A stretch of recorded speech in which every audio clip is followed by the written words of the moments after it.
Welcome to Moonbase 2.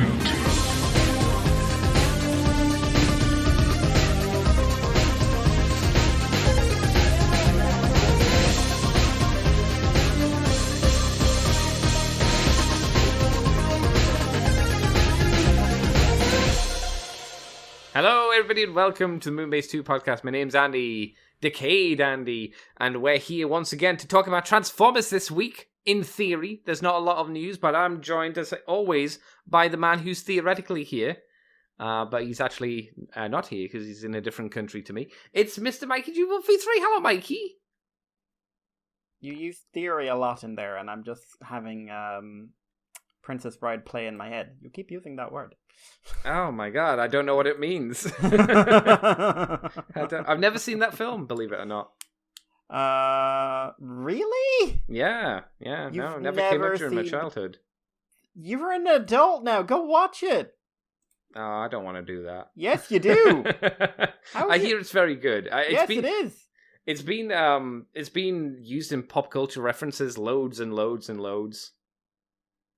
I'm just sitting there going like, oh, I've never seen it. Oh, right. So, explain. What do you mean? Like, how have you never seen The Princess Bride? And it's like, oh, I didn't see it as a kid. What's that got to do with anything? Well, it never came up on TV, so I never saw it. It's the internet age. Oh, yeah, okay. So, are you saying that I need to go out and buy it on DVD or Blu-ray, Mikey? You need to put some effort in. Jesus. I've got Animus to watch with giant robots in, Mikey. You can do both. They're not mutually exclusive. No, they are. It's either one or the other. Jeez. That's the deal that was signed the day I was created. It's either Mecha Anime or The Princess Bride. In blood. Blood on his first nappy. You know how it's how there's like a 1,000,000,000 to 1 chance that you, the singular sperm organism, you are the one that's going to make it there and become the successful one. That was how I managed to get my way in. I had to sign the blood contract. I will watch Mecha Anime only. There will never be Princess Bride crossing my path. The devil was laughing while he said that. I was like, I don't get it. Mecha Anime is great. And it's only, like, give up one movie or give up all Mecha Anime. I was like, I'll give up one movie. What if you said you were only allowed to watch the mediocre Mecha Anime? Oh, God. Well, that's still quite a lot, you could argue. Yeah, but, like, think about it. It's a lot of just, like, how was it? It's fine. Yeah, it's what's hey, worse? Knights of Sidonia again. What's worse, watching something terrible, but only watching it every now and then, and knowing that everything you turn on will just be, yeah, it's alright. Yeah, mediocrity. Yeah, it's alright. 50 years later. How was it? Yeah, it's alright. It's knowing, and to be fair... to be fair, though, that's how I feel about most cartoon shows at the moment, though, isn't it? No, that's just how you feel about life. It's like, yeah, it's alright. Yeah, that's about as much as I can usually offer for the most part. But to get something good, it's really nice. Yeah, because I did finish Shin Massinger Impact this week, which we'll talk about later. So I'll refinish it because I've obviously seen it before, but we'll talk about that later. Mikey, we're here to talk about Transformers. We may as well get our elbows all the way inside the cow of life today and start talking about it, right? Sure. Yeah, let us inseminate I don't like the you listeners. on a Sunday. I don't like you on a Sunday because you've had time to think about this stuff. When do you like me? Because you only talk to me on a Sunday. I like it when I know you're there, but we don't have to talk to each other.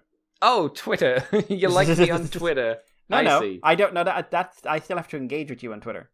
Not necessarily. I'm just thinking like those times where I haven't spoken to you for like a month and I'm just thinking like, I'm sure Andy's doing well. And then you cross my mind for like 30 seconds and I'm just like, sure Andy's doing well.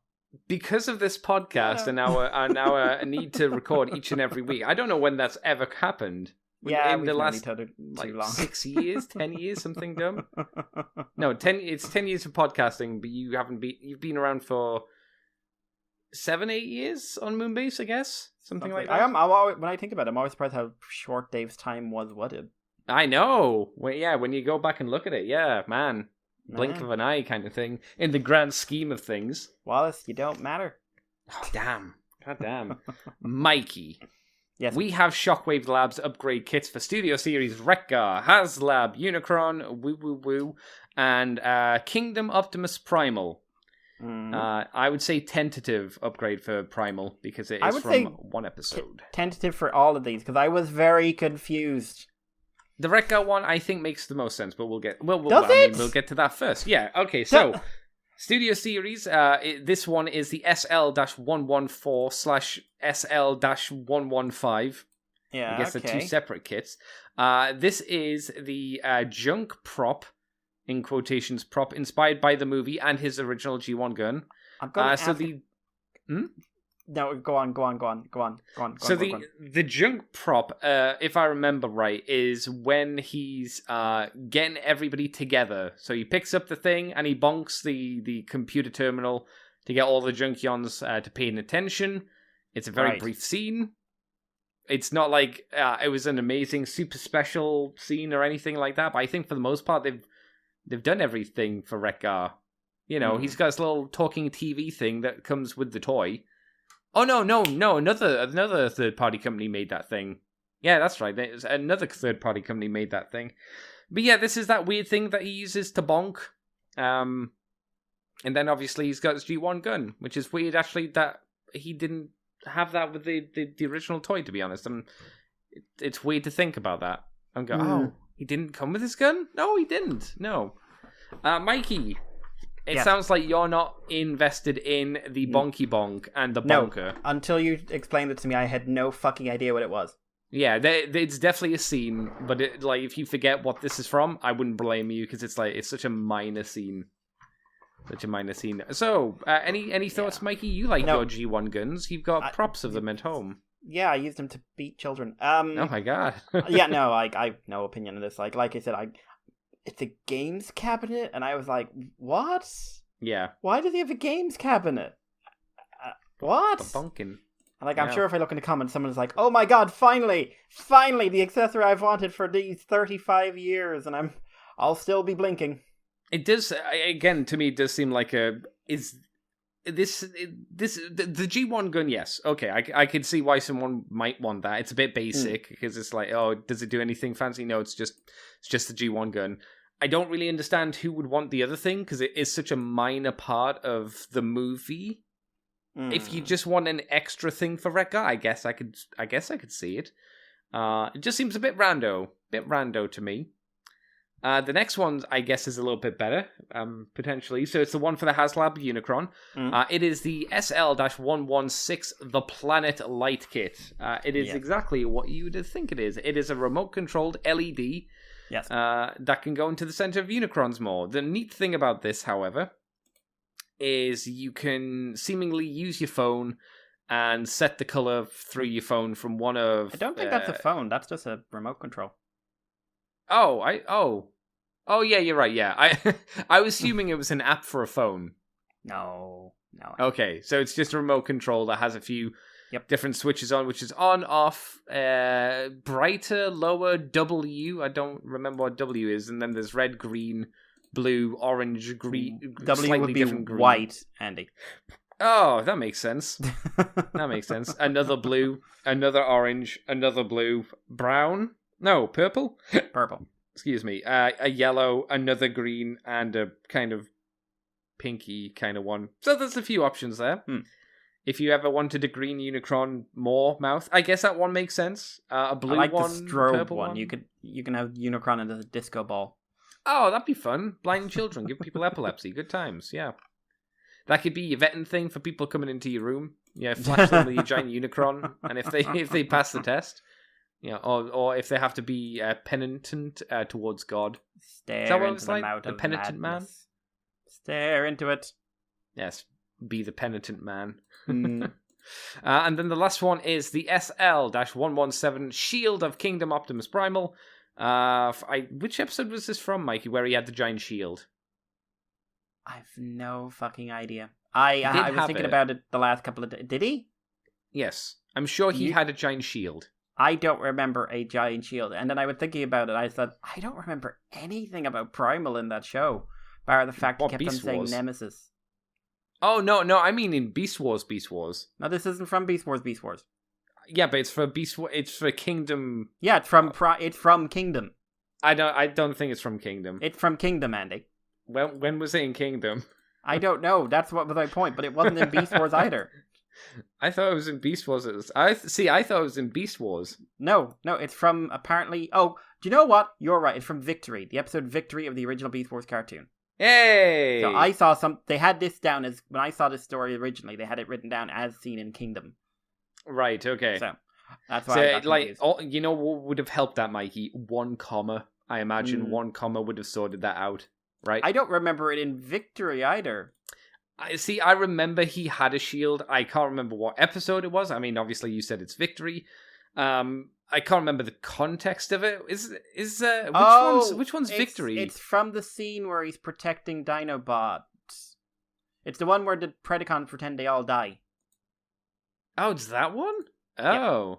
And I'm just looking at a clip now, and it's like he pulls out a shield to protect Dinobot from after Dinobot runs back and goes like, and like, oh no, we need to save him. Oh, man, wouldn't it have been good if he those used exact that shield quotes, at any other point? Exact quotes, by the way. Exact quotes from the show. It was very Dinobody. I'll give you that. Very, very Dinobody. So there you go. Yeah. You can get these 3 things. They're all separate, so you have to pay for them, obviously, separately. No. Don't have a price for them. Don't have a release date for them. But if you're a Shockwave labber, you will probably know when these come out better than we do. Do you have any other thoughts then, Mikey, on the light and or the shield? No, I'm clearly misinformed. Okay, well that's fair enough. Misinformed. You know, I'm surprised they didn't give you any other options on the shield, like to store like his swords. Maybe you could have had some sheaths on the inside of the shield, so you could have shoved those blades in, or just pegged them in, or something. That might have been nice. Yeah, no, that would have made a lot of sense. Yeah, it just would have been a bit more of a play feature than rather just effectively a big bit of plastic with a handle and a clear bit of blue at the top. I mean, it's fine, but it's again, I'm not sure who prices this is that for. are going to be $19.99 for the shield, $21.99 for the light, and $13.99 for the beatbox thing. I'm gonna assume I misheard you because I thought you said $19.99. Okay, yes, I did mishear you, because I was thinking $99 seems a tad expensive for a shield. Okay, yeah, so I guess that's kind of what you would expect from Shockwave's lab price-wise for these things. But again, I'm not quite sure on the audience, especially for a shield that appeared very briefly in one episode. Wreck-Gar's Bunker, which appears very briefly in a movie. I think we can confirm that there are people who, if it appeared in any capacity, they want a version of it. I can kind of see like giving extra play value. It's spending quite a lot to give your figures extra play value, but if it's people not play value. It's like they want the perfect figure. I've known people are like that. They're trying to get the perfect incarnation of that character, and they will. That's why they will buy this kind of stuff because it's like, oh, but I want the perfect version of the character that I loved. All right, if any of those people are listening, I will tell you this: never buy an Optimus Prime, because by the next year, a new Optimus Prime will more than likely come out, which will be more perfect than the previous one. Otherwise known as the last 3 years, where everyone's telling me this is, MP Light. Oh, look how MP Light this is. You know what this? You know how light this is? MP Light. Like, if they're just like, oh, I just collect MP, then fair enough. It'll be like every 5-10 years between Prime releases, but there will be an MP something version 4 of Optimus Prime in the future. I don't think that's unreasonable to say. I think that'll come in time. But hey-ho, if people are after the holy grail of their represented characters, and it just requires them to get an extra accessory, I guess this fulfills that need. Right? As long as you're happy, Andy's happy. No, I'm ambivalent. I don't need you to be happy. As long as you're happy, Andy's happy. No, I don't remember that feeling. Super it's been so long. Happy for you in every capacity. That's me. I'm a bucket of joy with a hole in it. Oh my god. Dribbling away. What happened to him? He's leaking. He's leaking everywhere. Constantly. Mikey, do you want to tell me about TMT, not the Teenage Mutant Ninja Turtles? TMT. I actually, when I saw it on the tabs, that's what I thought it was.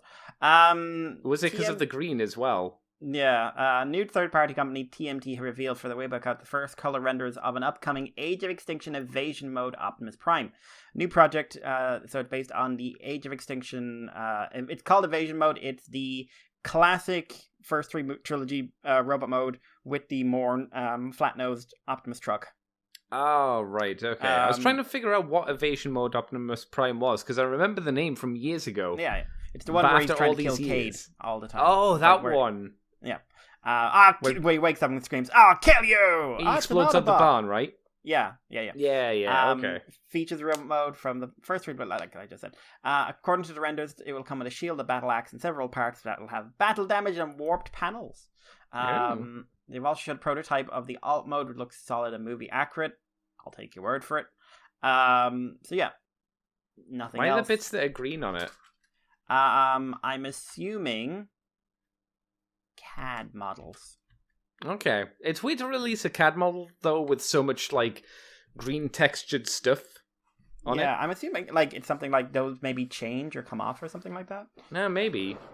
Did Prime ever have specifically these, like, this shield design or this axe design? I don't think I've ever seen him with this Dark the specific Moon, if I design. remember right.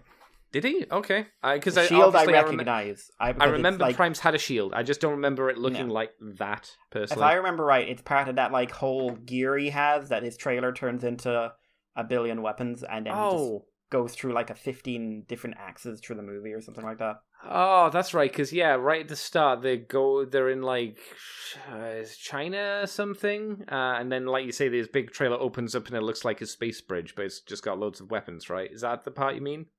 No. It's Oh, I'm thinking Dark of the Moon. Dark of the Moon thing. Yeah, I'm thinking Dark of the Moon too. It's the Dark of the Moon thing. He was in Chernobyl. Oh, it's Chernobyl, not China. Okay, yeah. I couldn't remember. And it turns into a big ring, and then he just like grabs stuff out of it, and then he just like, I think his jetpack's in there as well. Let's say yes. Maybe he just turned all into his jetpack at that point. Because he pulled everything out of his ass in that movie. Yeah. And he also got tangled up in cables. Yeah. Wreckers, help me. I'm stuck. I must kill. I need to kill. They should have just left him there. The world would have been at peace. Give peace a chance, Prime. No.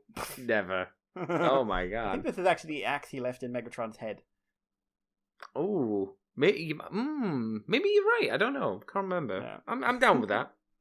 You know, where's the Dark of the Moon Optimus Prime that comes with the Megatron head with the axe hole in it and the severed spinal cord? Oh, yeah. Well, no. I want a Dark of the Moon Optimus Prime that comes with him like a head that you swap out and it's like he's ripping off Megatron's brain with his teeth. That'd be fun. That'd be different. I don't know why no one's done that yet. That would be amazing.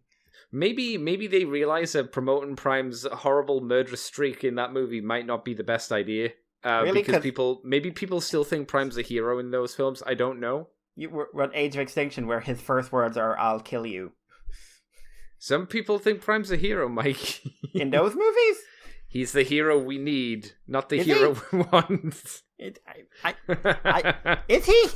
I don't know. But I forget, we're in the age where dark action hero means like, oh god, he just keeps beating that man's face to a pulp. He's a hero. Oh my god, we're going to give him a crossover with this wacky character. There's Vegeta going, no, I think this is bad. Come on, man. My god, this is just too violent. This is just I kill silly. planets. This is just too much. I don't beat them individually. I just blow up the planet in one go. I don't want to see their face. No. Don't want them to haunt me. Shall take us on, Mikey? Yep. X-Transbots. I feel like we've been talking about X-Transbots recently quite a bit. Probably. Or maybe they've just all been mushing together. Either way, they've shown off the MX-20 Zeusosaurus. Zeusaurus. That's a terrible name. Yeah, I'm not quite sure where the lightning motif comes into, because it's meant to be obviously a masterpiece scale, which no one's shocked by, Deathsaurus. Obviously, I see where the Saurus part comes from, but I don't see where the Zeus part comes in. King of the gods, I suppose. I guess. Yeah, that's all I I've don't got. know. No, I'm not entirely sure. Either way, They have their own take on a Deathsaurus, which still we have an official Masterpiece Starsaber, but not an official Masterpiece Deathsaurus. I might note, Japan, you're biased towards the better characters in, questionable media, such as Victory with its quotations, good characters. I think Deathsaurus was one of the more interesting characters in that show, at the very least, visually. And you could paint him into Redgeist. They wouldn't, though, because I don't know who holds the rights for that. Bandai, probably. Is it? Oh, then Takara definitely couldn't do Bandai that. and Sunrise, if I was to put my money down. See, that's the thing, because they hold that right, but they probably don't have the right to use the Deathsaurus toy, or Deathsaurus look-like toys and repaint them into the Geists, I would imagine, right? I don't know. I think there'd be some legal... The Geists were more than 10% different, and I know that's a big thing in copyright, like 10% difference. Yes, it's 10 to 20% or something like that. But yeah, like you said, the Dino guys, they could be done. I think that'd be okay. They won't, but they could. Oh yeah. The article here reads: "This is a very impressive take on Starsable's eternal enemy, Enemu." Yeah, as seen in the G1 Transformers Victory cartoon anime. The figure will include a sword, 2 functional breast animals, the tiger breast and the eagle breast, and 7 interchangeable faces. Wow, that's a lot of faces. This figure will stand 37 centimeters tall, which is about 14 inches, 0.57. I'm sure you care about the 0.57. Masterpiece scaled, as I mentioned. And we've got several shots of it, and he's going to be in his big chicken mode. It says dragon mode, but we all know it's a giant chicken mode. Chicken kaiju thing. Yeah, it's not a dragon. Let's be honest. No, it's never meant to be. It's meant to be a Gigan kind of monster, like a Gigan Godzilla Toku thing. Yeah, kind of in that area. Not a dragon. Sorry, guys. I know the West wants to pretend it's a dragon because it makes it sound cooler, but that's because you don't like kaiju, and that's racist. Yeah. Effectively, love kaiju. Chicken. Yeah. Love the chicken. So, Mikey, what do you think of Giant Space Chicken? Actually, one thing is we don't see a lot of the Breastmasters in here. We see a little bit, but not a huge amount. We don't see them on him, which is odd. No, we see. I thought that as well, but we see them in one picture on his chest. Yeah, I'm guessing the tiger breast does not become the actual bow and arrow. Oh God, no! I don't think that's ever happened with a toy. No, it would be an achievement. Agreed. Yes, but yeah, I think he looks pretty good. The face is a little bit on the Overlord side. Yeah, wasn't this the problem we had last time with X-Transbots? Granted, the faces, the interchangeable faces, are not the largest, so it's hard to see, but they kind of all look like they are kind of similar for the most part. Yeah, like I've zoomed in now, and it's like neutral face, slightly less neutral face, open mouth, which he did do a lot in the show. Open mouth with teeth. Oh. Weird kissy smirk. Like that thing where you purse your lips and raise up the side of your mouth. Oh, okay. And then slight okay. And like I could think like battle damage face, big evil smile face. Like I think there's a lot you could do with this, and I don't really see it here in terms of facial design. Again, maybe it's just because the image isn't that great, and when we see like proper HD shots of them, I can see them in quite a lot of detail here. Yeah, I don't know. I'm playing devil's advocate. Maybe better images will help them. I don't think it will. No, like Andy, there's devil advocate, and there's just lying. And do you want to be a liar? Yes. Well, you can't. I want to be. No. Don't restrict my dreams. No. Let me live my life. No, you don't. No. God, no. He's also got that weird shield thing he had. Yeah, I mean that's fine. It never looks good. It looks like it's part of the transformation. It looks like it actually transforms into the tail, like it did back in the day. So it has a functional use at the very least. And the chicken mode is like way more posable than I thought it would be. He's got some thick ass thighs, yo. He does. He looks ridiculous. He looks like someone should be inside him and like dying of like dehydration. Oh yeah, I could see that. And walking at a normal rate so the camera can be slowed down later on. Yeah, the chicken mode does not look like a dynamic chicken mode like we've seen with like Planet X or some of the other more like interesting artistic renditions of the G1 version, but I guess this looks like a fine G1 counterpart. He seems like he's really fucking big in chicken mode. He's taller than Starsaber in it, which is interesting. Yeah, well, like, he's supposed to scale it, Victory Saber, isn't he? Yeah, it seems like it, yeah, because he is taller than just Starsaber in robot mode in general. Yep. Was he like that in the show? I thought there was similar heights. Because I know Victory Saber is the same height as him in the show. Okay, I couldn't remember. I think he looked good. Okay. Want to see some more pictures and some color images and stuff like that. But no, I think he looks good. The eagle breast looks a little bit flat, but it always does. Yep. What do you think of the dog? You like dogs? It's a tiger. No. Literally called Tiger Breast. Does it really look like a tiger, though? Mikey, you're the Ravage animal look guy like a here. jaguar?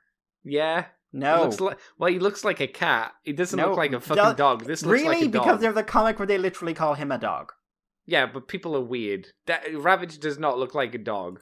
He does from some angles. In fact, he looks a bit like a weird greyhound. If I showed a picture of Ravage to someone, a child, and I say, do you think this looks like a cat or a dog?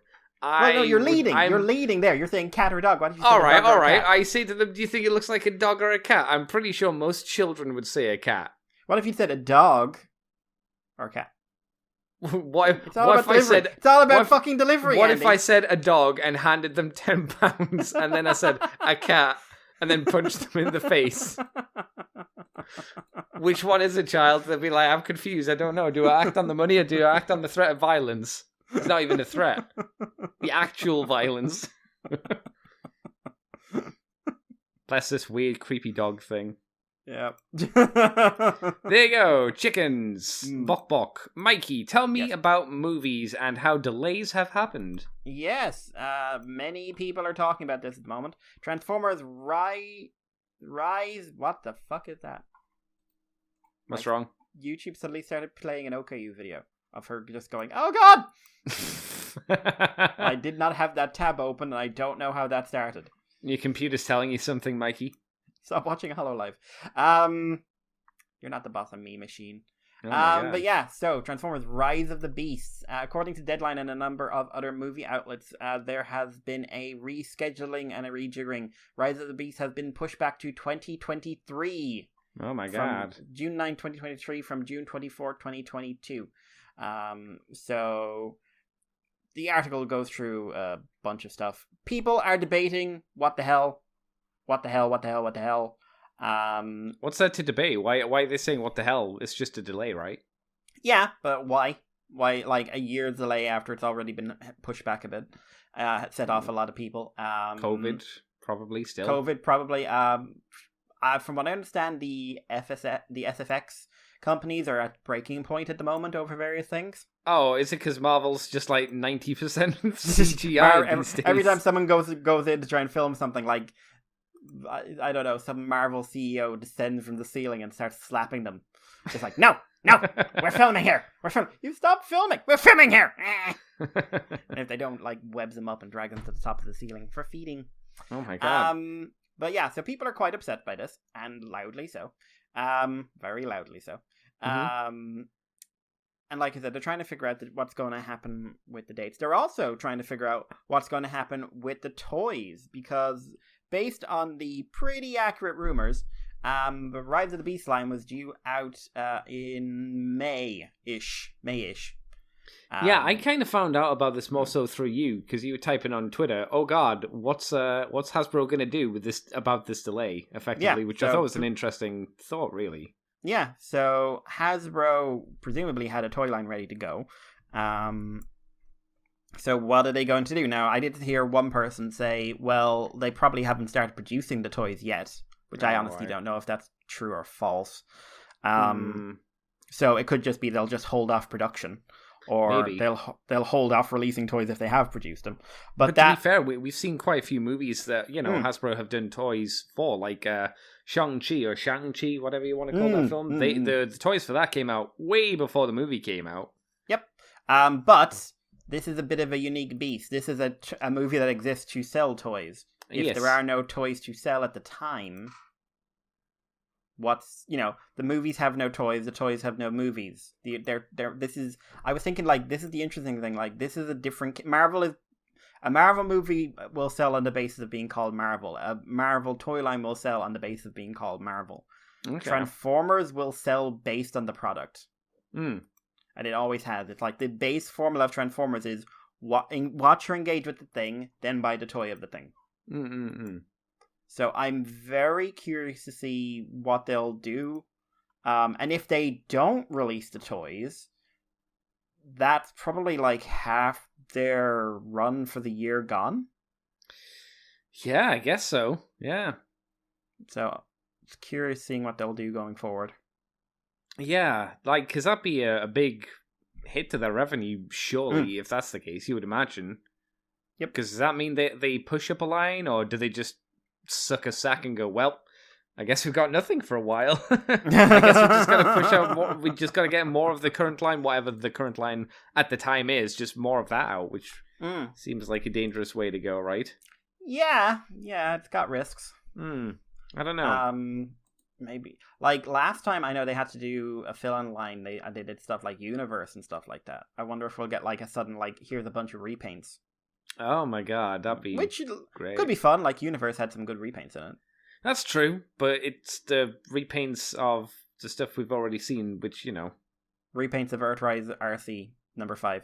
Yay, another one. The fifth release of that mold. That's what we'll get. We'll just like, you know what? Y'all are clearly demanding this toy.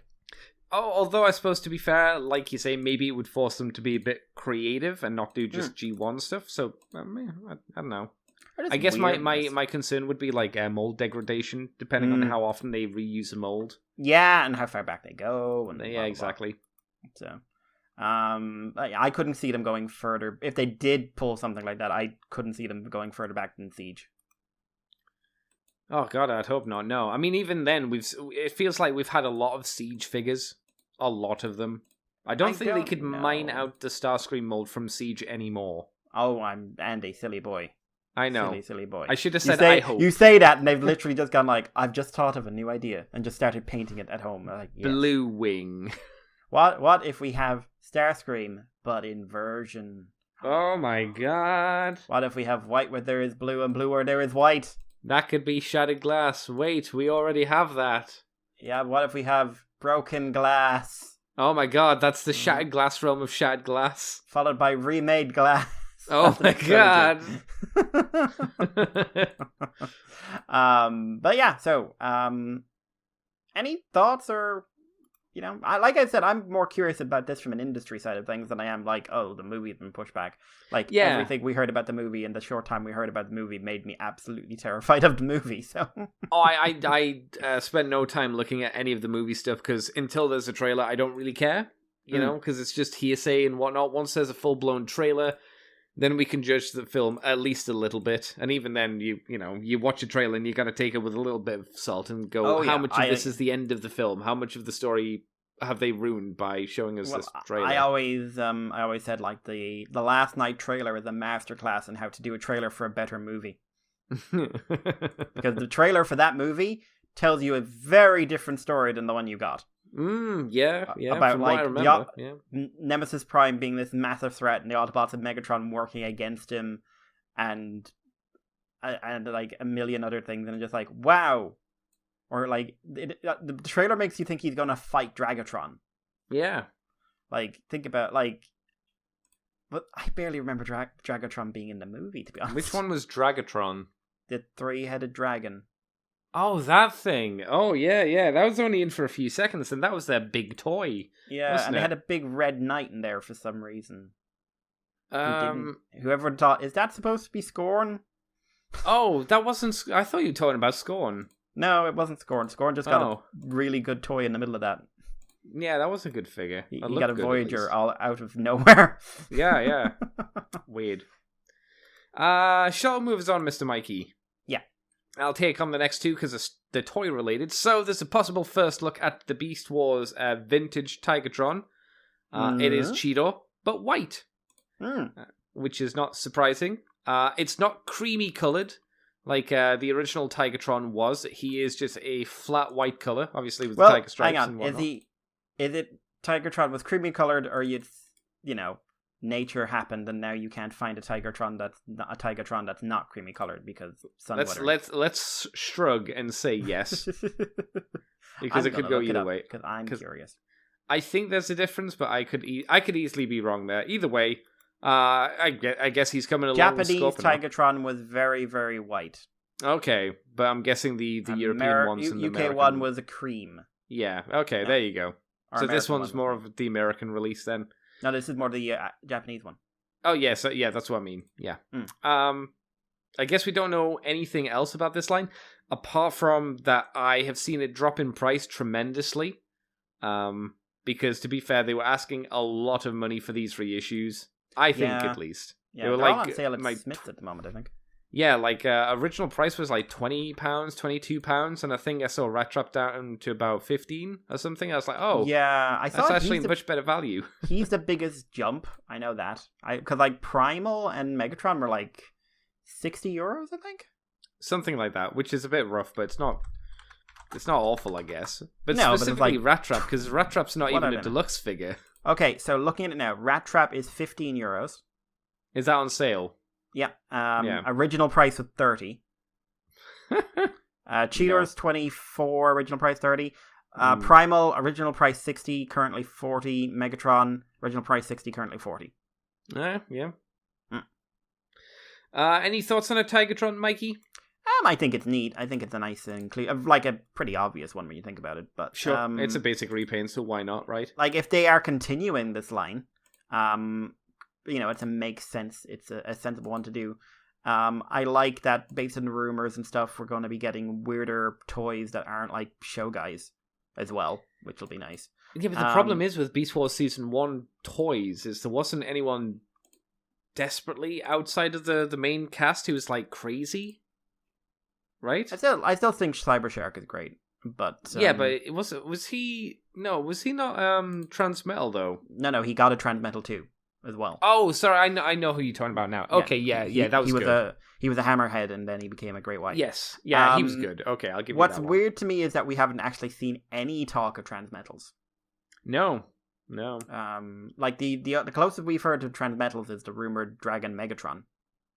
Do you think that's because they just want to focus on the stuff that's kind of like Kingdom? Oh, people know what Beast Wars are because of Kingdom, so we'll only stick with that. We won't do these weird Transmetal things. We haven't talked about them since their original release. Also, the way Legacy's going, it's going to be bloody Predaking with a Megatron face. Oh my god, can you imagine?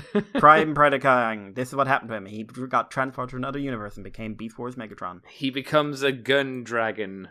That is from something. Gun Dragon. That is from something. What's that from? Something Final Japanese. Fantasy anime from the early 2000s. Oh no, wasn't that a terrible anime? Yeah, no, it wasn't great. They didn't use Bahamut. They had Gun Dragon instead. Why wouldn't you use Bahamut? I don't know. I didn't write it. Mikey. They were all made of dust. I remember the summons were all made of dust and had some really bad aesthetics. Could you snort them? I don't remember. Okay, that's you not shot the gun. You see, you shot it out of a gun. That's not a good idea. And the guy who did it had a cape and an eye patch, and was looking for his lost daughter and wife. What was this? Trigun? It was a gun. I don't remember his name. I remember that I really wanted to apologize for that back in the day because I was on a Final Fantasy high. Oh, okay. I could see that. What was that called again? What was it called? Final Fantasy Unlimited. That's it. I remember at one point I almost watched it, but then I heard everybody saying it was terrible, and I went, "Yeah, okay." Yeah, I'm convinced not to watch. I'm okay. A lot of stock footage. Ah, good. That's always fun to see. The other stuff that we got toy-wise, Mr. Mikey, were new studio series for the Bumblebee movie, or movie toys. Bumblebee. So we've got some that we knew about, which was Wheeljack. And then we got Voyager Soundwave, we got Deluxe Ratchet, we got Deluxe Brawn, the Wheeljack, which I mentioned, Core Ravage, Core Shockwave, and we got Packaging Shot, which I'm sure everyone creamed themselves over. So, Mikey. I saw one person get really pissy over the packaging and says, I can't wait until we go back to using plastic. And I thought that was a really weird sort of hill to die on. Same. I will say that the packaging to me looks a bit ugly, granted. It looks... But I don't care too much. It looks like a waste of cardboard, to be completely honest. Especially for Ravage, right? Yeah, Ravage is it's kind of like, hello, I'm floating. Yeah. Yeah, I'm not going to die on a hill for packaging, but I do think this is particularly ugly, but I'm not ever too fussed about packaging. Because, for the most part, because it's not Japanese stuff, so it's really not pretty generally to look at. It just goes out and into the bin. Obviously, save room as well. Mikey, which toy do you want to talk about first? Which one hits you first? I want to talk about Brawn first. Oh, okay, little penis head. Okay, what do you think of the little penis boy? I like him a lot. I like everything apart from his head. I think he needs a proper face. That would help. I don't mind the penis helmet. That's fine. That's Brawn. It gives him this Juggernaut. medieval look. No, it looks like the Juggernaut. Or like Juggernaut, or like maybe like I don't even mean the good Juggernaut. Space Marine. No, not Space Marine. What am I thinking of? There's something sci-fi where like they've got these big backpacks and like round helmets, and I'm trying to remember what the fuck it is. But the Marines from StarCraft. That might be it. No, I'm gonna say he looks like Vinnie Jones is a Juggernaut from X-Men 3. I mean, I think he looks more like the Juggernaut than Vinnie Jones is Juggernaut, but... Oh, yeah, that's fair. If he wanted to do a repaint of this guy into Juggernaut, I'd be alright with that. Actually, it's one of the first times, and I think it's the only figure in this line that looks like he has a somewhat Cybertronian mode. Yeah, no, I like his little buggy mode. Yeah, it's like a weird, like, buggy drill tank moon hopper mode. It looks fun. Yeah, and I like how solid his robot mode looks. Really solid. Yeah, it might not be, but it looks solid. But I can say the aesthetic is nice. It's true. I like his little shoes. No, let me have this. No, you took away my joy. I'll take away yours. I like his little shoes as well. I'd say he's probably the best out of these, apart from, like I say, the helmet and the face. I think it's primarily the face. I think it looks like it's probably one of those skeletal robot, super duper movie parts kind of faces. But it's like it's a faceplate as well. But it literally looks like there's a faceplate over someone's face. Because I've seen a close up of it, and it's like it looked like he seems to have like a normal nose and eyes behind it. Oh, really? Okay. Oh, but weird. It's just this like Prime style faceplate.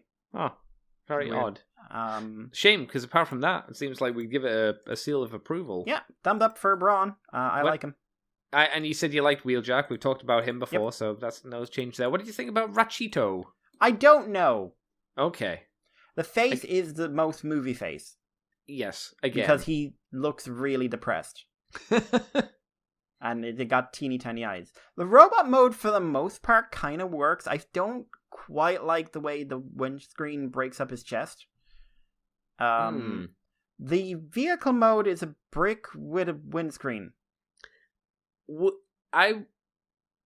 In its defense, I think it looks better than the Siege version of Ratchet, which is not a high compliment, but no, because that was kind of a brick on wheels as well. That was just a robot lying down where you move something in front to say, like, look, a windscreen. Which the fact they turned that into a convincing van mode for the Earthrise one is still shocking to me. Yeah. But it kind of looks like it's a little, like, it should be like a Go Buster vehicle, like that should have eyes. I can see, like it should be a little frog or something like that. Give him eyes. I would say, like, of the 3 deluxes, he's the one I'm least interested in. Really? Compared to the next one? Deluxes. Oh, deluxes. Okay. Yeah. Okay, that's fair. Because I would say, at least Ratchet has a convincing alt mode. You know what it is. What do you think about Soundwave, Mikey? Are you saying you don't know what's going on here, Andy? I'm saying I look at Soundwave and I'm just confused. I saw a lot of people memeing as well. This is a really terrible lamppost mode, and I was like, "Oh, they're not wrong." Or like the Green Goblin's glider. That's At best, that's what it looks like. The weird thing is, it looks like there's a lot going on. Yes, that's the weird thing. It looks like he's actually doing stuff to turn into this thing.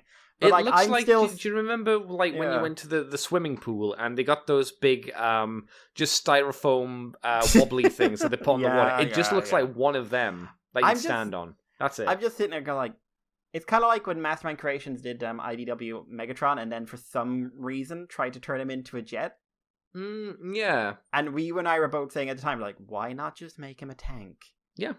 And this is like, Soundwave has been like this blue Jeep buggy thing for like 10 years now. Yeah, since War of media. Cybertron, the game came out, whenever that was, which, like you say, probably 10 years ago. Just make him a blue buggy thing. Yeah. Or anything. Like, even the lamppost, even the shitty lamppost, I think would be more interesting this is a crotch than this. attacking you. Because is it meant to be a jet? Is that what it's meant to be? I don't know. I think it's supposed to be like a hover skiff or something like that. Oh, what, like the awful thing? I was going to say like the awful thing that we got in Siege, but I guess that, again, No, was better than I think this is supposed to be like a land vehicle. Right. I think it's supposed to be like just like it's a little hover thing, like it's just hovering a couple of inches above the ground. Do you think it's mistransformed? Oh God, no.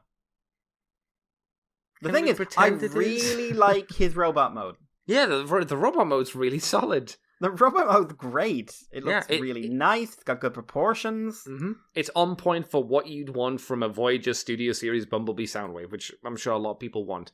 It's just the alt mode. It's just, you look at it and you're like, again, this looks like something that I would try and make my Action Masters transform into. Yeah. You know, it's like, as a kid I can pretend it's something, but realistically it's just woo-woo. It's like that. He's got a fake chest to make it look like that. Oh my God, you're right. He does. I hadn't even noticed that. You're right. That's not his real chest. And there's lots of panels and stuff folding out, but it's so weird. And it's still like the fact, basically, it's his groin attacking you. Maybe it's meant to be like, do you remember the weird shaped tanks from, not even tanks, the weird N-shaped vehicles from Tron? Yeah, I remember them. Maybe it's meant to be like that, so it's like it's not meant to be flat down, it's meant to be horizontal, so it comes at you, so like where his tape deck chest would be, that's like the cockpit, and then you'd be looking out through that as it hovers towards you. Maybe that's the idea? Maybe? I don't know. It's such a weird. What a shame, because the robot mode, like you said, great, really solid. If that's what you wanted, you got it. Vehicle mode, I don't think people are going to be transforming it into this stuff too often. No, this is going to be one of those like, he's a great action figure. Yes, I like him a lot, and he's not as expensive as 3A's. Stuff or any of the other like super expensive high end non-transforming Bumblebee Soundwaves, which oddly enough there are a few of those. Yes. What a mode. What a mode. And to go along with him, we have Ravage, who this time looks like a dog. Definitely doesn't look like a cat. Ravage no question here. Almost worked. Almost worked. He turns into a cube, which is fine. I don't mind that. But that's fine. The head. It's the head. Like, I don't everything get else what they're doing. Looks basically like he does in the movie. And then they have this head, and I feel like something about that. I'd say it's the transformation thing. Oh, we have to squish his head down. Except, it looks like his head just sort of falls away into the cube. Yeah. And then I'd say, oh, it's based off an early design image, but the movie's been out for 3 years now. And this toy has been in development for at least 18 months. Okay. Yeah. So I don't get it. I don't get why they turned him into a crocodile. The fact is, at least to me, again, it looks like the head's being hit by. Do you remember the witch doctor from Beetlejuice? Like the actual face looks really tiny, like too small for what they're trying to go for. But yeah, you're right. Again, it kind of looks crocodilian. Let's say it's not a real word, but it sounds pretty cool. Crocodilian. No, that's the real word. Is it? Oh, yeah, cool. Crocodilian is a real word. Nice, good work, me. But also bad me for not knowing that. Also, why does he have a tummy rocket? Because it's Soundwave's classic gun, Andy. You give it to Soundwave. Oh. Why does Ravage have it under his tummy? Because they couldn't fit it in the box with Soundwave because of all the transformation engineering. Oh my God. And that is like, Ravage, fire. Oh, you know what this is? Yeah. It's Final Fantasy VIII reference. No. It's Renoa and her dog, whatever that was called. Renoa should never be allowed to have a pet. Why? She only went through millions of them. She put a dog on a crossbow and fired it, Andy. And what happened, Mikey? She won. But did the dog? And technically no one wins in that story because they're all doomed. They're in a like an unbreakable time loop. So what does it matter then? She could kill shot billions a dog of from dogs. A crossbow. Yeah, but if they're stuck in a time loop... Doesn't and you matter. have to get books to teach him to do that as well. Which, like, I just imagine it wasn't so much like her looking at trading manuals. She just hit Angelo across the face with a book every time he said, "I don't want to go on the crossbow, mommy." I like the idea that she showed the dog the picture of the crossbow, and the dog's like, "No, I don't want to do this," and she's like, "No, you're gonna do this." He's like, "What? I didn't agree to this. I've got like 14 other Angelos. I can replace you with, dog. You're gonna do this." Weird. And then the last one is Shockwave, who looks a bit more substantial than Ravage. Yes. I think, like you said, Mikey, it's fair to say that Ravage is more of an afterthought to Soundwave, more so than a justifiable core class figure. Shockwave looks like a justifiable core class figure. Yeah, no, he turns into the H-Tank. I'd say people don't want this, though. I think this is... Really? No, I could say this because I think people want a Voyager class version of this. Oh, yeah, no. But then again, like, do we want that as well? We're like... Okay, small, we only have so much we can do with the engineering. Okay, he turns into this. Big, what he turns into? This stick. again. No, he'll turn into a stick. Oh my god. Because I'm just looking at Soundwave, just like, if that's where their brain went, what do we do with Shockwave? Well, I don't trust him. At least we know theoretically, when they do a Shockwave of a bigger scale, this is what he's going to turn into. He's going to be another basic H-Tank, but this is he'll what look he's like supposed this in theory. to turn into. Yes. He won't. He'll turn into another crotch rocket. Well, it will be different, I suppose. He'll be like, oh, what if he's like a repaint of Soundwave, but he turns into this, like, a perfect Shockwave robot mode? We have still never had a repaint of Shockwave into Six-Shot. Energon's Six-Shot. True. Still never happened. We'll get Shockwaves, but we won't get Energon's Six-Shot. I respect Shockwave, but he's not nearly as visually interesting as Energon Shockwave. No, I'm sorry. Six-Shot, sorry. But yeah, I'm going to stick to the guns of, I don't think anybody wants this figure. I think people will settle for this, because there's not a official Hasbro Voyager version of this. This might be one of those, we'll put out this for the core class figure, so people will buy it, and then we'll release the bigger one, because people will then go for both. This is a teaser taster. I might be cynical and wrong there, but I think it kind of makes business logic sense. I mean, hopefully. I can't imagine they wouldn't do a bigger one, especially since they've got the base. Like, I can't imagine a Voyager version is going to do a huge amount more. I think things will like clip together and be a bit tidier. I don't think he's going to do a huge amount more compared to the core class. Anyway, there you go, Mikey. Some Studio Series stuff that isn't G1. So that's good. It's movie stuff. Yeah. Which is bad, at least from our perspective. But it's not G1, so that's good. You know, take what Everything you can. You show is pain. Yeah, it feels like it. You know what? It's trying to think and end this bit with a positive.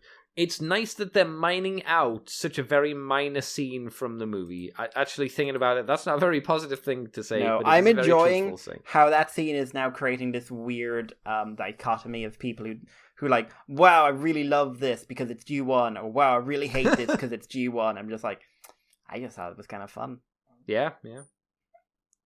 They like Ravage jumped on Optimus.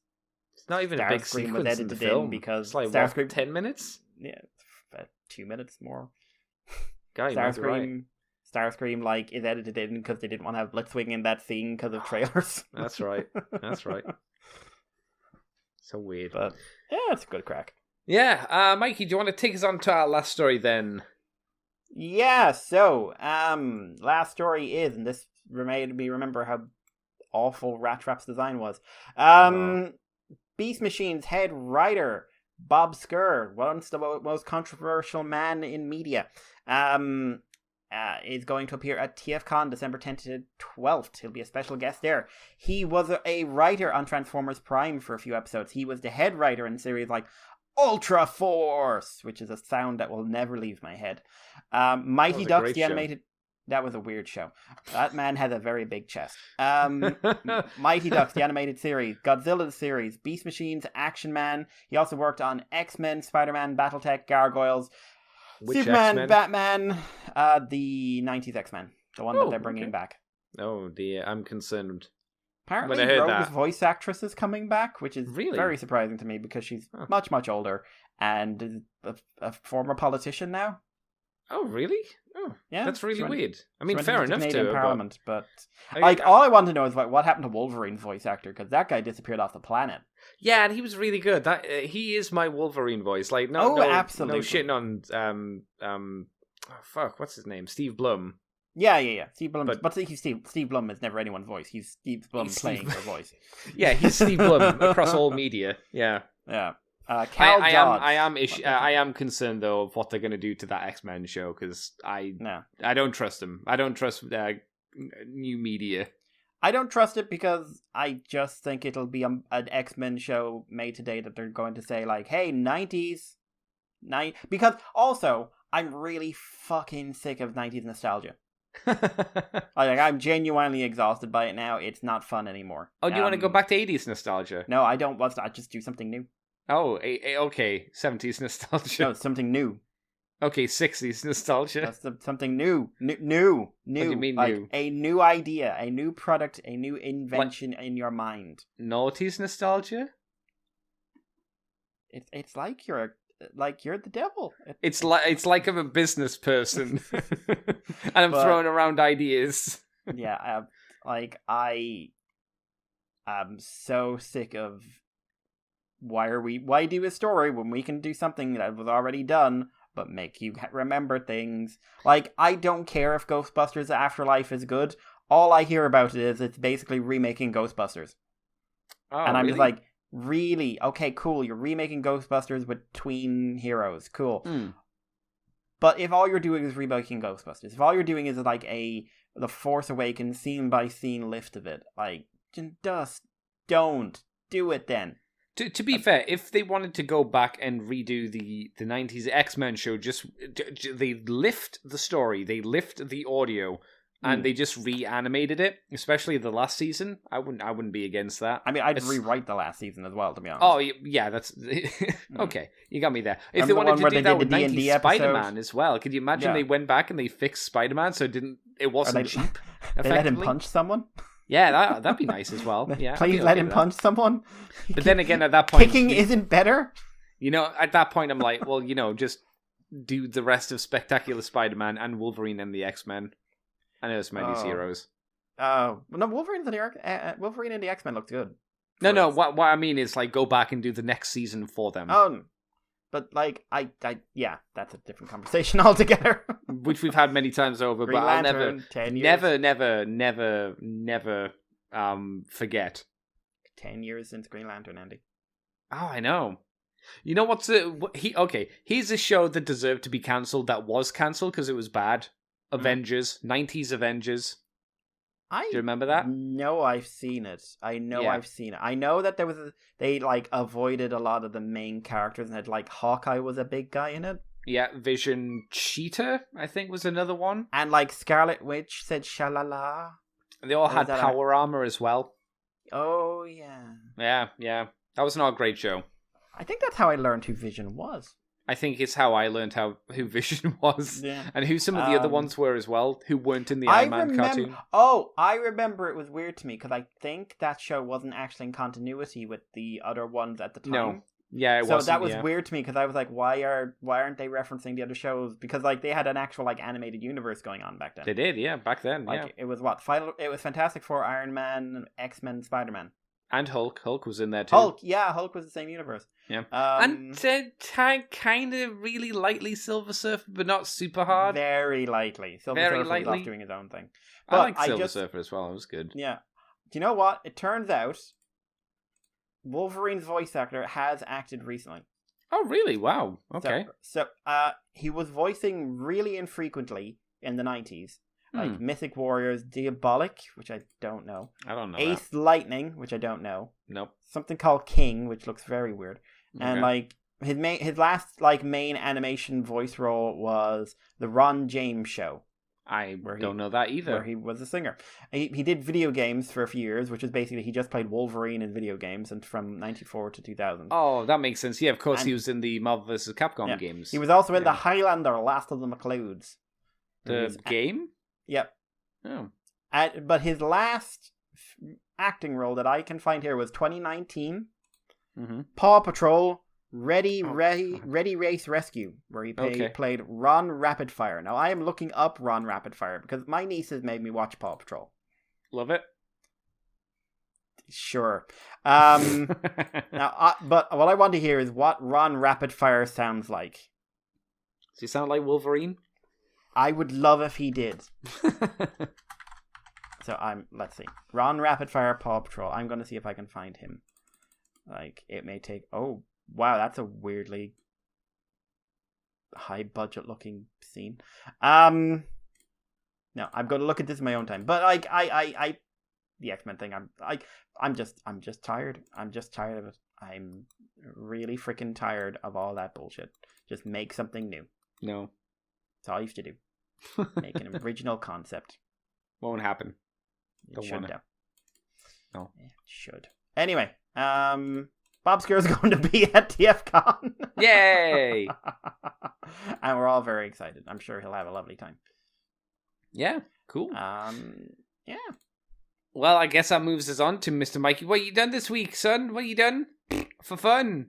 Not a ton. It has been a bit of a mad week. No. It continues to be a bit of a mad week, and I am way behind on stuff. No. So I didn't do much at all. Unfortunately, had to cancel a pretty big pre-order today because of money issues. And like didn't have a lot of time to do TV or anything like that, and a million other things. So I'm trying to think. I did watch a few things. So, Revice episode 10, did catch that today. That was a big one. It's introduced a new writer, Kamen Rider Live, who's playing off of Evil, of course. I won't go into a lot of spoilers, but it was a fairly solid introduction. I will say Live doesn't excite me because he's a gun-based writer, and they tend to have less interesting fight choreography. That's true. And usually less interesting toys as well. Yeah. Like, his is a transforming toy at least, but... Yeah, so cool. Also hinting at a new writer for the next episode, which is going to be Cobra themed if they do. I don't... See, a lot of people are getting really excited about the character they think is going to be the new writer, and I'm just like, I haven't seen any magazine scans or anything that suggests that there's going to be a new writer in the next week or so. Now, that you could say the same about Demons, but we know Demons was a last-minute edition, or at least a late edition, because they like the actor so much. Right.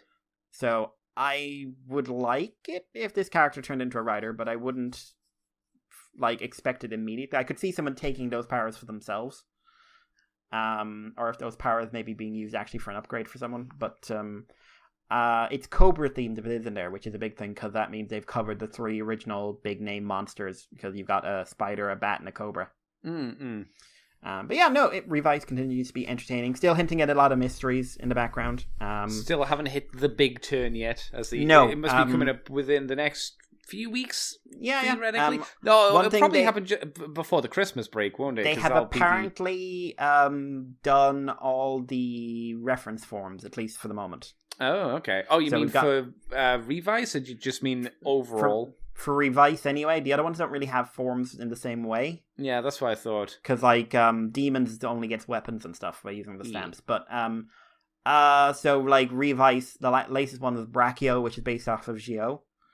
But, apparently, I thought they were going, okay, we'll do what we always do, which is try to reference everyone, and it's going to be a bit tedious. And, no, apparently this is it. This is the intended references. Any other Vice stamps, or at least these are the ones that are going to be important. Right. Well, as much as these are going to be important, in 2 episodes down the line, we'll never see any of them again. But, yeah, that's always the problem with the start of these shows, especially when some of those designs are nice. It's none of you are going to matter. Yay. Because Modern Rider is about volume in many ways. Yeah. Genlock episode 2, season 2, episode 2, which caught me completely off guard because it's a flashback episode. I was thinking wow, this is early to be doing a flashback episode. It gives the backstory for Nemesis. It gives the backstory for Yaz. So if you're into Genlock, I think it's a pretty important one to watch. But like I said, it just caught me off guard a little bit. Also, a lot of elements in the backstory that have me asking a lot of questions. What's the point of this? Is that koala evil? Seriously? Is that koala evil?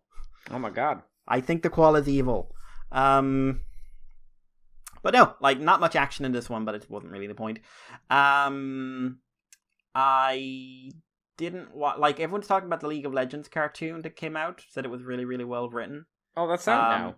Yeah, Arcane. It's up on Netflix, 5 episodes. I saw a clip, and the animation style looks very interesting.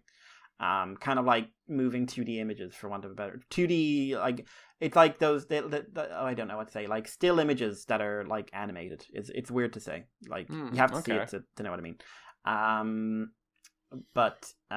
Yeah. I did see, because people are very kind, I did manage to see episode 2 of Cyberverse Season 4, so that I wouldn't be spoiled. I'm not talking about that until it's come out officially, because I'm going to watch it again then. Okay. I do not want to spoil this for anyone, because it is a very easy one to spoil. So is it done now? It is done. This is a finale episode. Like, this episode is structured as a finale. So Cyberverse Season 4 was effectively a movie split into 2 episodes? No. No? It's 2 different, like, both specials, which are like, so each one would be about 4 episodes of the show, and they're both self-contained stories. Ah, okay. There is a link, like Volcanicus appears in both, but he's a secondary character in the first one, and he's prominent in the first one. Or he's a secondary character in the second one, he's prominent in the first one. Right. And like, it is all set around in the post-war world, but they've got self-contained stories. Okay. I'm going to hold off on my overall opinions and everything else until next week or so, when it should have been out. I think that's much fair. Well, because it'll be out in some places, right? Yeah. How that works? Screw you. No one cares about the UK, Andy. Well, I meant specifically like on certain platforms more so than anything else. Again, no one cares about the UK, Andy. Because no one in the UK can watch it, apparently. I mean, you say that to me like I should care, but I don't. YouTube's blocking it. It's not an issue for me. No, I think it's funny because Chris McFeely got super mad. It was great. No, I think that's funny because he lives in your country, just a little bit further away from you. No, yeah, because that's what you want to say to someone in Ireland and Northern Ireland. You're living in your country, and I'm just like, nope, hands in the air, hands in the fucking air for that one, mate. So people in the UK can't watch it. People in the EU and America and Canada can. Mm-hmm. I don't know about anywhere else. So anyway, I'll talk about it then. So that's it. Really, it was really like super quiet week for me. Wow. In terms of like doing anything fun. Okay. So, what about you, Andy? As I mentioned at the start of the show, I finished rewatching Shin Mazinger or Mazinger Impact, depending on how you like to call it. When I started watching it, I decided to skip episode 1 and 2 because I remembered that there was stuff that happens at the end of the show, and I wanted to jump into the actual show, and I wanted to go back and see what episode 1 and 2 were like if you were watching it after the fact, to see how it played on. Episode 1's a complete waste of time. It's got a little bit of worthwhile stuff, but not much. Most of it, oddly enough, is a clip show of the last of the second, third, and fourth last episodes, just edited around in a really wonky, just disjointed way. So if you go and watch Shin Mazinger, do not watch the first episode. Start on episode 2. It makes a lot more sense, and you literally don't get a load of stuff spoiled for you because it, like I say, it's not that it just shows you stuff. It's complete clips, complete segments taken from those episodes and just put into the first episode without context given. So it's very confusing. I don't think it, like, looking back at it, it's not a great way to introduce yourself to the show. Start with episode 2. You'll have a really good time. Shin Mazinger is a lot of fun. Oddly enough, I'd say that the show isn't about Koji either. The main character is Ashura. I'd agree with that. Yeah. The most development, most backstory goes through an arc. Does Ashura. Good character. And then it stops and you never get a conclusion, which is a shame. Yeah. But you get back to that. Come on. He did this once, so there's no reason he couldn't go back at some point and do it. I didn't know he did Mazinger. I'm pretty sure he did Shin Mazinger, yeah. I think he was the director for it. I'm curious. Pretty sure he did. I think that's the reason why I saw it. Because I remember, like, it was big at the time.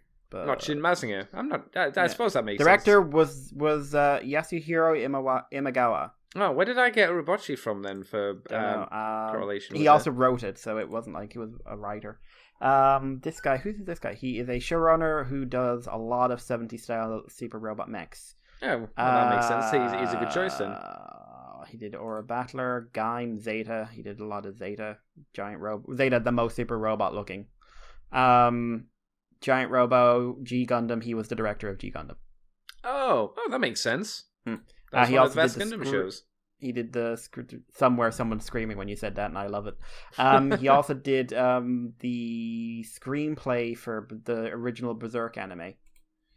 Oh, okay. 1990s. Get a Robot Armageddon. He was the director for the first 3 episodes. Anyway. Oh, that's right. Yeah, because there's some really big issues with Armageddon. I hear because they had some. I saw in the retrospective that I was watching that they said it was shocking that it turned out as well as it did because the director left after episode 3. Yeah. Oh, interesting. Directed by Yasuhiro Imagawa and Jun Kawagoe. Cool. And wow. Tetsujin 28. He did a 2004 TV series. He's writing a manga called Giant Robo. Tetsujin Shin. There's a G Gundam manga. There's an ongoing G Gundam manga. Wow. Okay. Which he is the writer of. Okay. Huh. I didn't know that. That's neat. Yeah, this guy has super robot in his genes. Oh, so he's not respected in 2021 is what you're telling me. Because super robot anime shows and generally super robot shows are not respected in this day and age, unfortunately. They chase him with rocks. They chase him with big rocks. I love him then. What else? I'm a little bit of the way through Armageddon. Get a Robo Armageddon. That seems to be good. I definitely feel that you need knowledge about Get a Robo before getting into Get a Armageddon, because a lot of it won't make sense if you don't know anything about Get a Robo. I only know anything about Get a Robo because I'd watched a retrospective on the entire thing. Yeah. Just jumping into Armageddon, I think you'd be a little bit confused and lost. But it's good. It's interesting at the moment. I have had the time jump to the Armageddon section, the Apocalypse section, so I've only seen 1 episode since then. But I'm interested. I want to see where it goes. And because I was interested, I watched 1 episode of Mazing Kaiser. It starts off very much just like, oh, hey, this is Mazinger's show, except, Mazinger's head's been destroyed. I was like, oh, that's weird. I'm not used to that from Z or from Impact. Mazinger barely takes any damage in Impact. He's just a monster in Impact. He can't be taken. In Kaiser, he gets pretty much wrecked, and the Mazing Kaiser appears, and he's about to blow up the Photonic Laboratory, and that's where the episode ends. I'm Kaiser's out of control, if I remember right.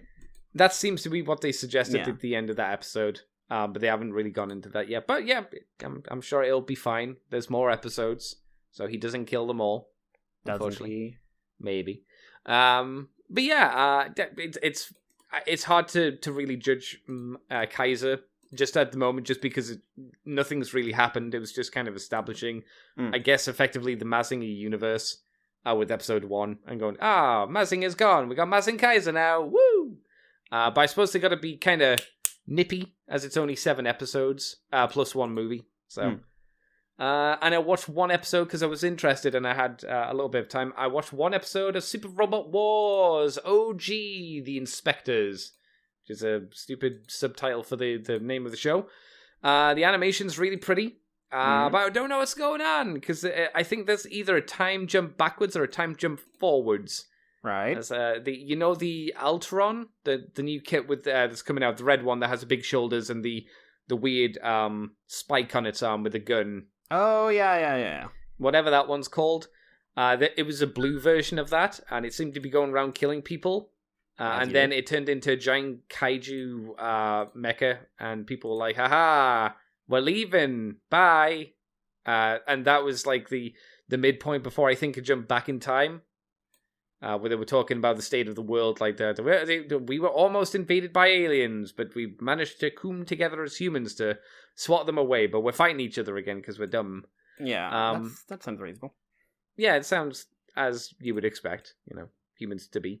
The animation's pretty, but again, because it's 1 episode, it's hard to be like, oh yeah, or it's too soon for all that kind of jazz. So, but yeah, I'm gonna keep on cracking with that.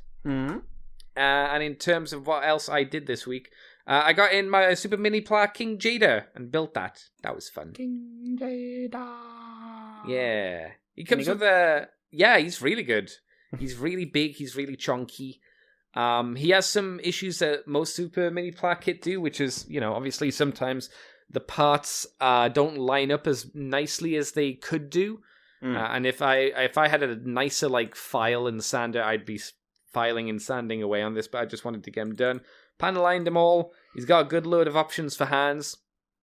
Again, obviously with the Super Mini Pla kit, he has either you can use the standard body that you would use for Jada, and the hands that come with his inside of his legs, or you can swap them out for more proportionally accurate sizes for those. Excuse me. There were some issues that I would have liked them not to have done. I'm trying to think what they were as I'm looking at him at the moment. Oh, just more one thing is Jada doesn't really connect into the J arc. You just kind of get him into that mode, and he just he slots in top, but he doesn't really click into anything. It would have been nice if he held into position a little bit better. Yeah. Or had some tabs or some pegs at least, so when you pushed him down, he kind of was held there with more. It doesn't even feel like there's any real friction that's holding him in there for the J arc mode, which is kind of a shame. And for Jada himself, you know how his legs basically split in half and become the arms of King Jada? Yeah.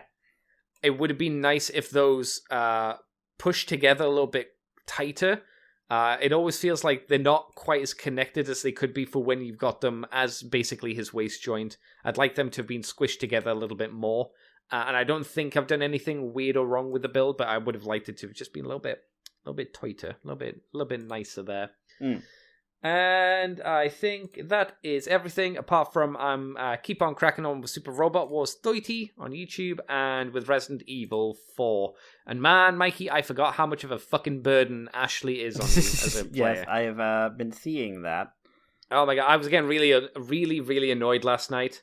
Somehow I got really diseased last night as well, and I started sniffing through most of the stream. Yeah. My ample cocaine addiction coming back to haunt me, I suppose. And after I finished the stream, it's like someone turned on a tap. My nose just started pouring, and I had a really bad night's sleep. It was one of those nights where, when you're lying on a pillow and you try and swallow and you can't actually breathe. Yeah.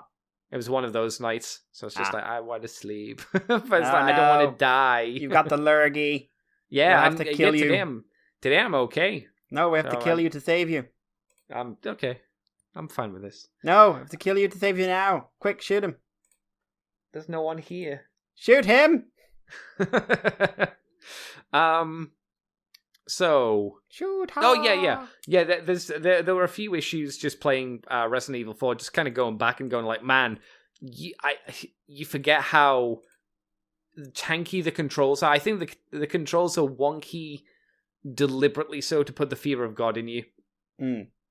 I think the reason why they didn't want you to hold your weapon up and be able to move in a fluid manner is to put fear into you, because the more wonky those controls are, and they get really wonky at some points, the more scared you feel, because at any moment things could go horribly, horribly, horribly wrong. And sometimes they do. And sometimes Ashley just sits there and takes a mace to the face, because she has no reason to let herself have any sort of preservation of her own life. True. She'll just sit there and go, Leon, help! It's like, bitch, move. I know you're the president's daughter, but you don't want me to wipe your ass when you poo. Superpowers? I don't remember. Ashley, no. Who am I thinking of, like the young girl with superpowers? From Resident Evil? Yeah. They like with superpowers. And she's someone who one of the important things, she got infected with one of the viruses and it gave her superpowers.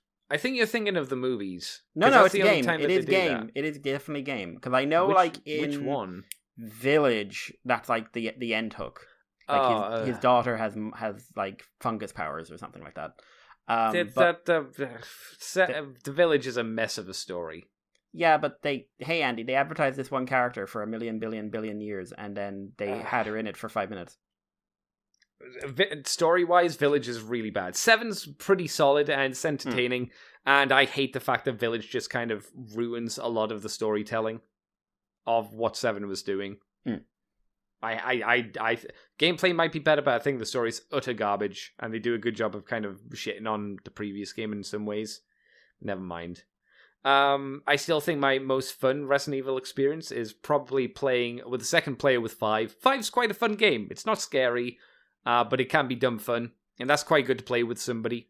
I remember me and my buddy Chris have had quite a lot of fun going around, because you got to tussle with the big man, Mikey, if you want to get his jeweled bangles. Well, naturally. The idea would be you'd shoot him in the legs or in the face, and he'd put his hands up, and then you'd rush in and do a melee move. And then you'd go and tussle with him. You'd tussle with him a genie. Got to do a bit of wrestling. So maybe one day I'll be able to convince Jason to get Resident Evil 5, and we can wrestle together. And I can be Sheba Alomar, and I can introduce him to Josh, and we can introduce him to the Another Pipe Get Down song. There's another pipe, get down. Another pipe, get down. Another pipe, get down. There's another pipe, Sheba, get down. You sound so happy. It's a fun time with Josh. Josh is a good boy. I mean, Josh is a good boy. He's all right. He's a good boy. He's a good lad. He's all right. And Chris is a monster in that game as well, as he punches boulders. They just don't care in 5. Yeah. They just don't give a fuck. You know, also, but it is more fun than 6. 6 is just pain. 7 doesn't Village have like all the advertising about Chris? Like, is he going to be a werewolf? Yeah. They and kind like have him on the cover, hinting he's a werewolf. Yes, yeah. Village did that. He was not a werewolf. No one was a werewolf apart from the few dogs that were there. That was it. No. One guy, I thought he was going to be a werewolf, and then was like, he's a cyborg? No, I think Chris is just a dude. No, not Chris, like one of the bad guys. Oh, the bad guys. Oh, the guy who makes the weird lichen looking guys. Oh, yeah. He's got like Magneto powers. Yeah, and I was just like, yeah, but what? Oh, yeah, I know. They try to explain in the game like through some side documents how we can do it. And it's like no. Don't try and explain this. Do you remember when you just made like zombies? Like that's maybe feasible in a stupid way, but like magnetic powers that can make you into Magneto, bro. Okay. Yeah. I think that's all I've been up to, Mr. Mikey. That's it. I'll be streaming tomorrow on my buff day, because it's buff day tomorrow time. I'd get you something, but I can't. That's fine. You don't need to get me things. He says that, and I hear it in his voice. You don't need to get me anything. It's not like you care. No one does. It's fine. I'm sure someone cares. No. God cares. No. Mikey, where can people find you on the internet if you want them to? You can find me on Twitter as Irish Pillar. You can find us on the Moonbase2 at gmail.com, and you can send us messages through all the various wonderful places we usually list that I can't be arsed tonight because I'm tired. But you know by now. Yeah. Christoph did send a message, but it's not a big one. All it says is people need to know more about Nautica is crazy good in Angry Birds Transformers, and Cyberverse stuff is on YouTube. Is viewable in Sweden. So if you're in Sweden, apparently you can see the Cyberverse stuff. Side note: I painted up Shredder. Sweden exists. Oh, Jesus, wow. I said controversial stuff this stream, and now look, Mikey's trying to catch up in the last few seconds of the show. Side note, I painted up a Shredder and Foot Assassins in IDW TMNT board game. Also asked Mikey why one of them is yellow, Andy. Why is one of the Foot Ninja Assassins yellow, Mikey? The only reason I can think is that it's Jenica. Okay. I don't know what that means. Jenica is a major character in the IDW. Second, like from issue 50 on, after they kill Shredder and Splinter takes over the Foot Clan. And oh my god. It's quite dark. And Jenica is like his number 2, and he's like elevating her emotionally. And then Kirai nearly kills her, and Leo gives her a blood transplant, and that turns her into a turtle, and now she's the 5th turtle. Oh my god, Venus de Milo returns. Mask. She wears a yellow mask. No, that is something like they very pointedly said, no, we're not laughing at that. Stop saying it. No, it's too late. It's until history will never be forgotten. It was just funny to me when I was just curious, and I was just like, oh, is there any connection to Venus? And I was just like Googling it, just like angry creators screaming, no, it's got nothing to do with Venus de Milo. Nothing! She's not real! You know, someone's going to go up to, it's an Eastman or something, and just whisper into his ear on his dying day, Venus de Milo was best girl, and then he'll die. The problem was he'll just like die with his hand around your throat and his rigor mortis sets in. He'll just choke you the life out of you. Help me, he's choking me. He's dead. He's choking me. Apparently he doesn't laugh. To be fair, if I remember, like, he never wanted Venus de Milo in beforehand. No, and, he hates they her. ignored him. And they were like, well, I was right. She was terrible. Like, do you know what was weird? I only found this out, like, in the last 2 weeks, and it was just, like, complete random bullshit. There are 2 turtle, Next Mutation openings, depending on if you're in the States or if you're here. Oh, like Beasties and Beast Wars. Yeah, but way different. Really? Like, because, like, one says Hero Turtles, right? Oh, okay. Right. But one says Ninja, but that's not the difference. No. I want to see Andy's reaction to this. Like, oh, no. I'm going to see, because do you remember the one we had? Hero Turtles. Yeah, this is our one, just for a quick reminder. This is the one we grew up with. Okay. Now, while you're listening to that, I'm going to make sure I've got the right one here. I can't imagine it's that different. Yeah, this is the one I remember. My news. Made by Rat. See, yeah. How about that? Okay, so how different do you think this Chinatown. is? This is from the Shout Factory DVD, by the way. Hero Turtles. Hero Turtles. Ours is very post-Power Rangers. Oh, very much so. Okay, so what's this? Is this actually a trailer? Sorry, the intro? Yep. Oh, wait, no? Give a sec. We're fantastic, never panic.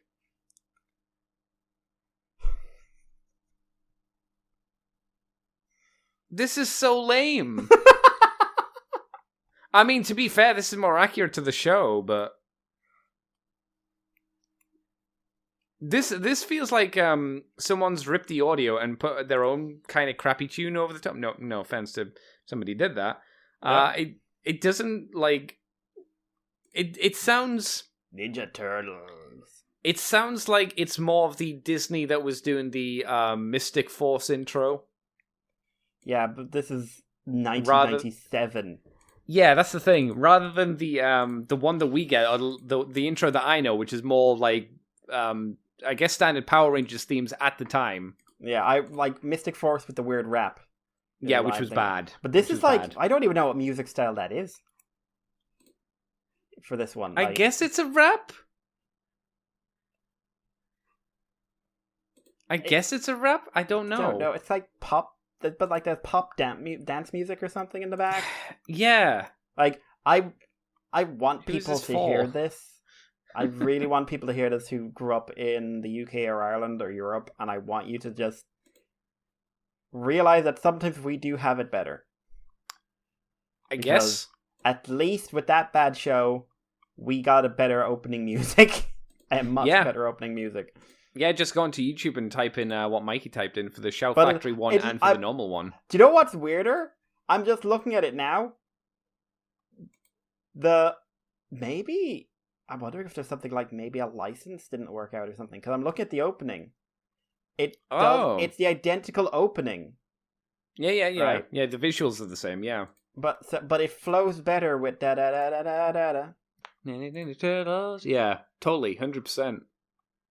Maybe that's the thing. Maybe Shout Factory couldn't get the license for the original song. I wonder if that's the thing. Wow. Maybe? Who knows? That's dumb if that's the thing. Licensing is a problem. I'm scrolling down like this was the best intro song they had in the series. Oh, I can Nostalgia Critics 1,000% believe that. No, this is looking at the American one. Like, people remember this from their childhood, so. Where'd the original song go? It's owned by Disney.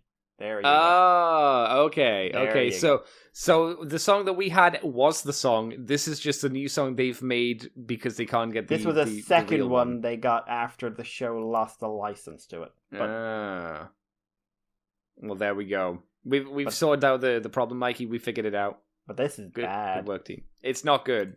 This is bad. Like I said, it's more accurate to the quality of the actual show, in fairness, but you want your intros to lie to you, or at least make the show seem better. That was the entire point of an intro, at least back in the day. This is the first thing where I realized that Scott McNeil had a face. No, he didn't. He did. He was in this. He was bowing something. Nah. No real face. He was drawn in. You can find me on Twitter as Decade Andy, YouTube as Decade Andy. You can find us on patreon.com/moonbase2, and if you do $2 each month, you get the extended version of From the Files of Teletron 2, which we need to do this month or something. We've got the Moonbase Woo Woo, which we've also got to do this month, where we talk about non-transformery things in more detail. Hopefully we'll be able to find time to do that. And you can head over to ccbunker.weebly.com if you want to do all that junk with us as well. And I usually stream 11 o'clock UK time until 1:30 in the morning UK time, apart from Mondays and Sundays, generally speaking. And I'm playing games. I'm playing Super Robot Wars 30 at the moment, cracking on through that. And I don't know what I'll do after Resident Evil 4, but we're nearly over with Resident Evil 4. Yeah. I'll play something less stressful. Maybe I'll play Bayonetta, because I've had that, but I've never actually played it. You've never played Bayonetta? No, I bought it, but I haven't played it yet. Ever? Like, did you play it before? No, I've played 45 minutes of it, apparently. Wow. But I'm talking like before Steam, like back when it came out in consoles. No, I never played it when it was on the consoles. Huh. What was it on console-wise? PlayStation. Oh, was it PlayStation 3? 2 or 3. It would have been 3. It would have been 3. The graphics are... Yeah, because it came out around the same time as... or at least within a year of DMC4. I probably didn't buy it then. Well, I mean, I clearly didn't buy it then. Maybe it's because it's on PlayStation and I got it later on in the... Were you like sitting there I got my PlayStation 3 later on. Were you sitting there going like, I've got Xbox. I've got the Xbox. I'm playing Halo. No, I was going, I have the Xbox. I can't afford a PlayStation at the moment. Eventually, I was able to buy one, but... Look at all these Japanese-style games you could be playing. Oops, none for you. Enjoy your FPS. To be fair, though, let's be honest, PS3, pretty rough when it came to any of its games. I think it had some good ones. I think it was better It did than have the good Xbox. ones, but yes. The way they had actually played its games, no. Whenever it had a port, the ports were terrible. It was not. It was like definitely lower quality in terms of like actual hardware. But yeah, that's what I mean. It had more interesting titles sometimes, all the time. But I think the Xbox 360 was the better console of that era, easily. And then PlayStation 4 was a better console, and at the moment, neither console is very interesting because they don't exist. They're theoretical. Well, in theory, some people own them. I've never seen one. Have you? To be fair, I don't go out looking because I have a PC, so I don't need to worry about that. I've never... Listen, you might as well tell me unicorns are real if you're going to tell me the PS5 is real. I realized COVID was a big issue for getting the consoles out, but how long have those consoles been out now? 2-3 years? A year now, I think. Yeah. No.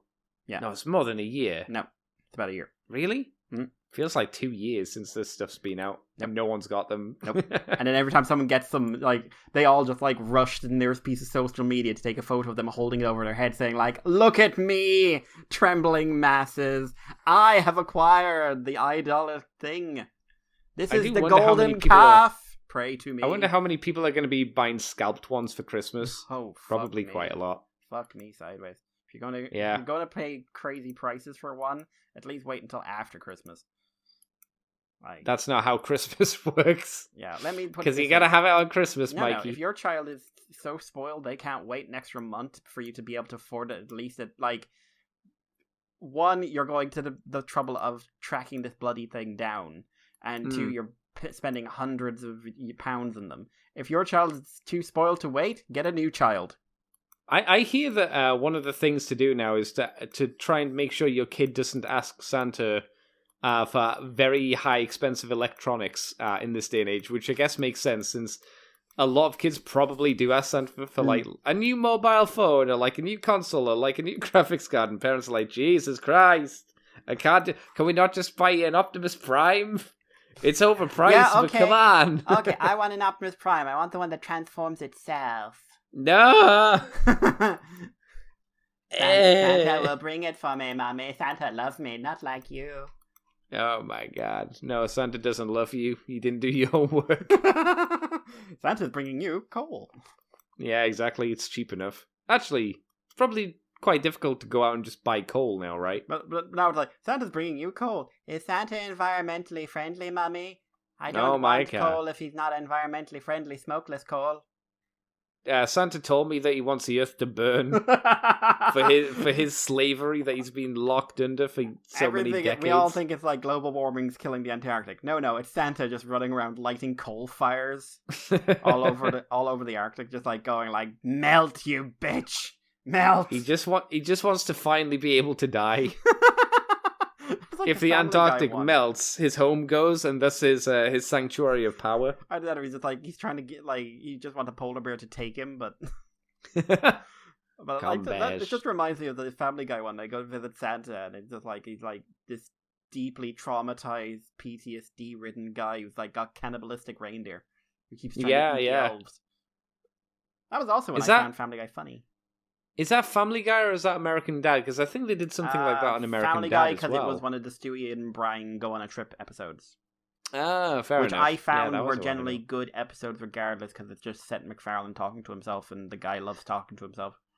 Usually there'd be a somewhat fun song in there as well. Not always the best, but it's like, they're all right. But then some Family Guy got a weird thing where it got this really creative season, and then it got bad, like real bad. Yeah, because Seth MacFarlane stopped wanting to do it. Yeah, but he's still being paid an inordinate amount of money to do it. Yeah, exactly. That's why he keeps doing it, because it's like, well, I don't need to try, and you're still going to give me money. Okay, I'll take the money, and I'll make the Orville, which is something I want to make, which I think is coming back sometime next year. Yes, season 3, I believe. The only reason Simpsons is still going. Oh, Jesus, yeah. No one who makes The Simpsons wants to make The Simpsons.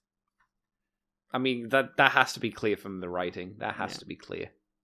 I don't know. Anyway, this is where we can end the podcast. Thank you, everybody, for coming on by, and we'll catch you next week. We're going to be back next week anyway, even if there's no news. That's how it goes. We've nowhere to go.